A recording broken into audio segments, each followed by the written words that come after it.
Xur has some bugged armor this week and a few god rolls or near god roll weapons. Definitely a very good week to go see Xur. Currently he's located in the tower. In today's video we're going to go through his entire inventory.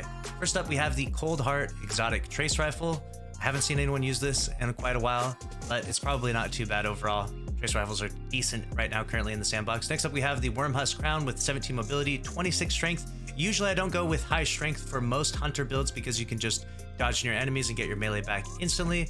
This is not too bad of a Wormhusk crown overall though, because you may want to use this more in like Crucible and stuff, so not too bad of a roll of Wormhusk crown. Stronghold is absolutely insanely good for Titans, such a fun exotic, especially if you're using it with Lament. You can just do some crazy stuff. I highly recommend to get this exotic, and this roll right now is actually almost as perfect as you could get. You got high resilience, high discipline. The strength is a little bit of a throw, not necessary, but still this is just such a good exotic, and this is an excellent roll, definitely worth grabbing from Xur. And then we have the Wings of Sacred Dawn, which is a fun exotic to use if you're on Warlock, if you like floating in the air and stuff. But I will mention that this has 17 mobility, so you probably want to pass on this roll overall. Now for the weapons. Whispering Slab. This is a lightweight frame bow, and Bungie just announced yesterday, or Wednesday rather, that they're doing a buff to the lightweight frame overall, but this roll right here, quick draw demo, is still not going to be it, so probably pass on that. We have a Cold Denial, which is the 340. This will be getting probably a little bit of a nerf, I think, due to the archetype of pulses. We got Feeding Frenzy, Swashbuckler. We're going to pass on that roll. It's pretty average roll. Overflow, Tap the Trigger is not too bad on Extraordinary Rendition. We got Accurized Rounds, Looted Barrel, Stability. I mean, that's a decent roll of it. We have a Fractithist with full auto and Thresh. This is just garbage. Don't be caught dead using this in Crucible or PvE. Holy crap, that thing is rough. Then we have this Path of Least Resistance. Now this is a god roll in and of itself. You can craft this though, and I usually put Shoot to Loot in this slot, but this is a really nice weapon. This is something I use all the time, especially if I'm trying to like solo dungeons and stuff. It's really nice to use the Trace Rifle for range. It has significantly better damage output than SMGs and auto rifles and stuff, and you can rock double special, which has a variety of different advantages in the game that I've covered many times before.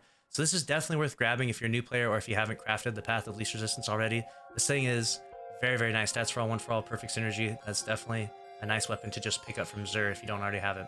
Next up we have a Huzga, which does have impact casing, auto loading, and cluster bomb. Cluster bomb is not the big damage perk that you're looking for on a weapon like this though, so we're gonna hard pass on the Huzga, unfortunately. And then we have a Night's Watch with Outlaw and Multi-Kill Clip.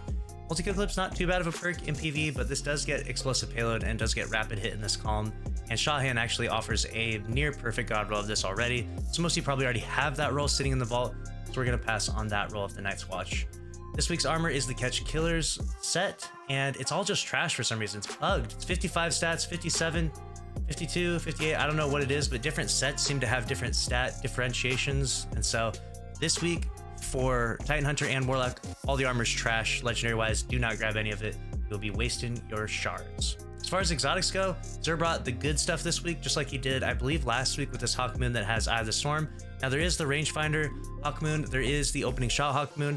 People argue and debate about which one's the best. I do kind of lean towards the opening shot Hawkmoon if you're trying to use its exotic perk when you get down to that last shot and you have the stacks up. I will say that is pretty nice with opening shot. However, Eye of the Storm is such a good dueling perk. You definitely do not want to overlook the Eye of the Storm roll of the Hawkmoon, especially one with textured grip, giving you almost max handling, Hammer Forge, giving you an increase to range.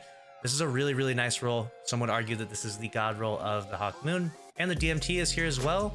Not as popular these days, but this is one of the better rolls. We've got Vorpal on it, we've got Fitted Stock, and then we have Small Bore, a decent roll overall. Ricochet rounds, this is pretty nice. Definitely worth snagging if you don't already have a really solid roll of the DMT. And that's everything for Xur's inventory this week. Let me know your thoughts down in the comments below. What would be snagging from Xur? As always, make sure you're subscribed here if you want to stay up to date on all things Destiny 2.